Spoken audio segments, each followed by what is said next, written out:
Greetings all subs, VideoJames, and today we're going to be looking at how to use Hydreigon. Now Hydreigon is a very interesting Pokemon, mainly because it's a Hydra, and Hydras are actually one of my favorite kind of mythical creatures. So if you don't know what a Hydra is, it's basically like a kind of snake dragon, where it'll have multiple heads, but it'll be like a dragon's body, or like Hydreigon's body in this case, just a little bulb with a tail, and it'll be like every time you cut off a head, another 2 sprout, and their number of heads can range anywhere from 3 to 9 when they start in their life. So, yeah, a little bit of mythology there for you. But anyway, Hydreigon, being a Hydra, is one Pokemon that really entices me. So we're actually going to look at it today. So seeing its typing, we see we have Dark Dragon, which means that technically the original Guzzlord, right here, this was the original Guzzlord because it is a Dark Dragon type. And Guzzlord is also a Dark Dragon type. In fact, if I actually went and checked, I might actually go do this, but if I actually went and checked all of the double typings that were introduced in Sun and Moon and Ultra Sun and Ultra Moon and all that, how many of them would be typings that were already made? I want to go check that. I know Salazzle was one of a kind because it was the only fire poison, but how many other double combos that were made in Alola actually already existed? Now I got something else to research. Great. See what you guys make me do? You make me think this stuff up and you make me go research. Thank you. That's not even sarcasm. Thank you, because now I actually want to go learn this. But anyway, with that Dark Dragon typing, we are actually going to be getting resistance to a lot of stuff, including an immunity to Psychic and a resistance to Dark, Ghost, Fire, Water, Electric, and Grass. However, we are going to be getting that weakness to Ice and Fighting, which is actually very common now with Hawlucha. That Hawlucha's been sprouting up a lot, as well as Megalophony, so beware of fighting types. And then we are also going to get that weakness to Bug and Dragon, as well as the 4 times weakness to Fairy, so ouchie mama from any Gardevoir that runs into a Hydreigon. That's why they made that picture of Gardevoir just threatening Hydreigon. However, another great thing about Hydreigon, its ability, that its only ability is Levitate, that any ground type move or spikes will not hurt it, except Stuffed Rocks will hurt it, which kind of sucks, because that kind of puts any levitate strategy like Rosh Rotom to smithereens. Looking at its stat totals, we see that it's actually a pseudo-legendary. So we see we got a base total of 600, with 92 in the HP, 105 in the attack, 90 in both defenses, 98 in the speed, and then a whopping 125 in the special attack. So we see right away, basic special attacker. That special attack is going to be Hydreigon's main point of focus, but we see also that we could have some potential for a physical attack. In fact, I've actually seen a few physical attacking Z-Crystal Hydreigons sometimes.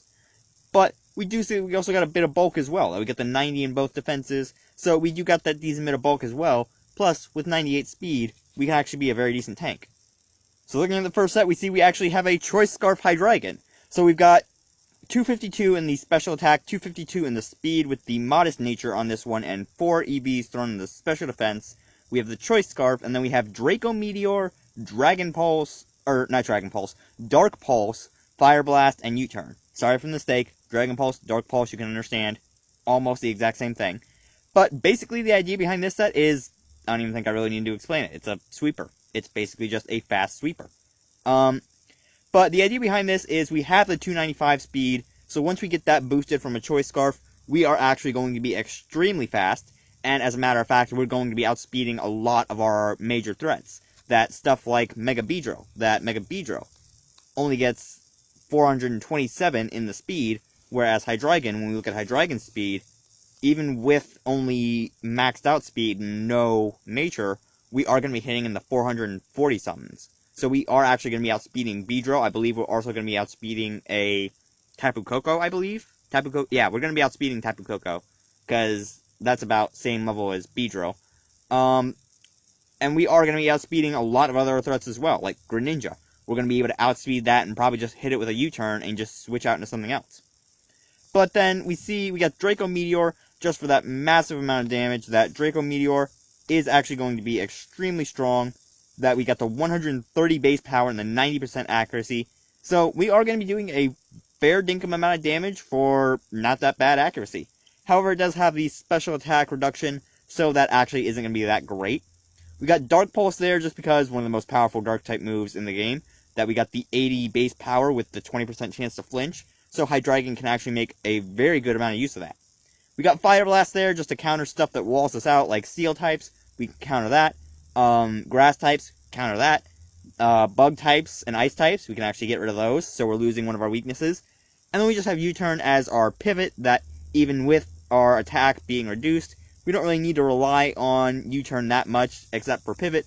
So we can just be like, okay, I'm going to swap out into something that's going to take a hit from whatever I'm swapping out of, let's say Greninja, and I'm going to swap into a Chansey, and then you can't touch this Hydreigon. Now, if you wanted to, you could also run this as a choice spec set. So you could run it as choice specs with the maxed out special attack and speed again, but this time with a timid nature.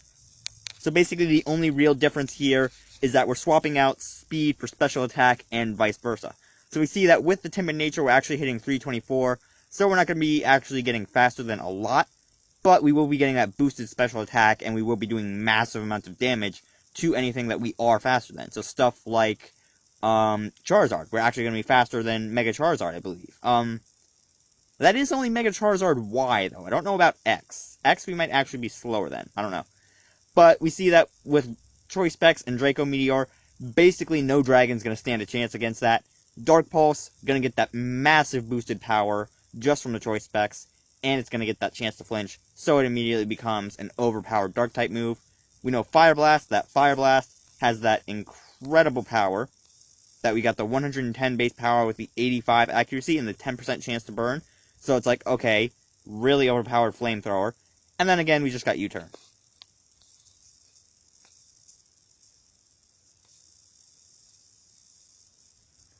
Now we see the next set is actually a Life Orb set.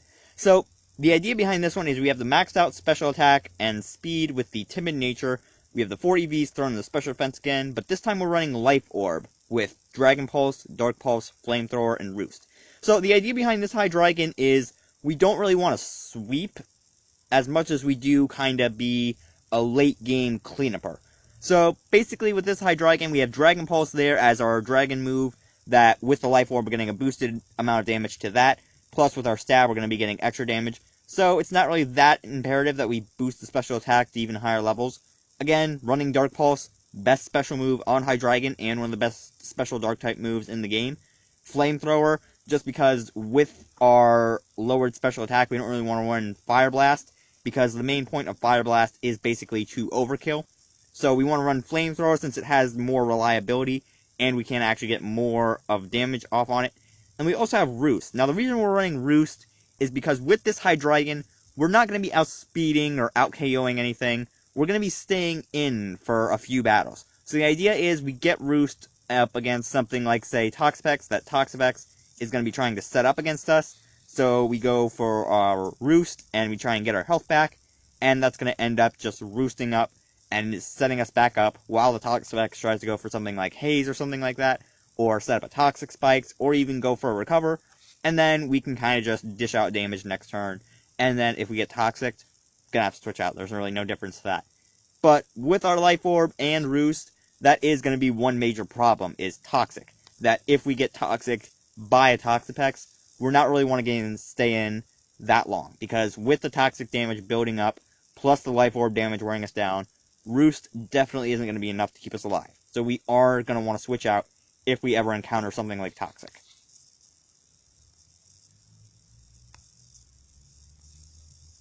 Now we see the next set is actually a bulky speedy set. So the idea behind this is we've got the weakness policy with Tailwind, Dragon Pulse, Dark Pulse, and Flamethrower. We have maxed out HP and speed with the modest nature, and 4 EVs thrown in special attack. So the basic idea behind this set is we have the HP maxed out. We have the special attack only boosted a little bit because of the nature. We have the speed maxed out. And then we have Tailwind. That Tailwind is an incredulously good move because it doubles the speed of any Pokemon by 2. So it basically doubles the speed.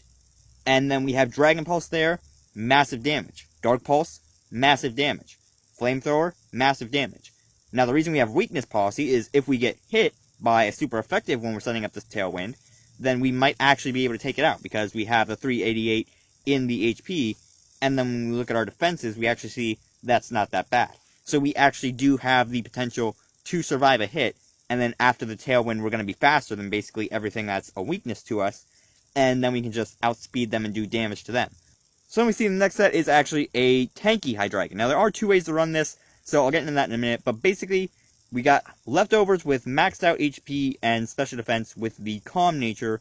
We have 4 EVs thrown into defense, and then we have substitute, taunt, roost, and dragon breath. Now, the idea behind this is basically we're going to be kind of blocking setup Pokemon, while at the same time, we are also going to be a block on some Pokemon. So we have substitute there just to give us that one free wall that with substitute, only our weaknesses are really going to hurt us that bad, and everything else is going to take at least 1 to 2 turns to kill us. So we can say, okay, we're going to get a couple free turns, I can set up a taunt, or I can get off a free dragon breath and get a paralyze. And then we got taunt there to kind of just shut down stuff like Toxapex. That Toxapex, most of its moveset is actually damaging, and only one of its moves is really going to hurt us, and we actually resist it. So with our substitute in play, it's actually going to take the Toxapex quite a few hits to actually take us out.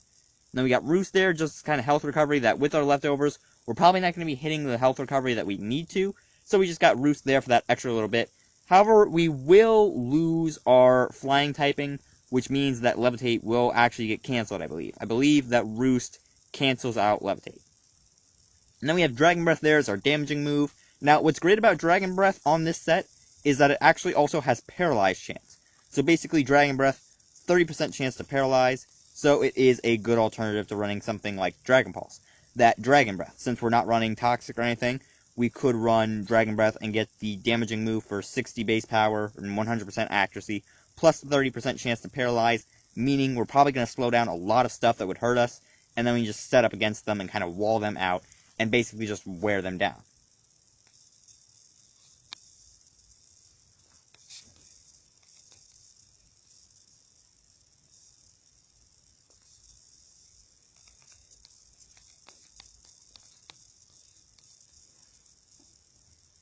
Now, the other way to run this is actually with Dragon Pulse. So, with this moveset, we've got Substitute, Toxic, Roost, and Dragon Pulse, as opposed to Substitute, Taunt, Roost, and Dragon Breath.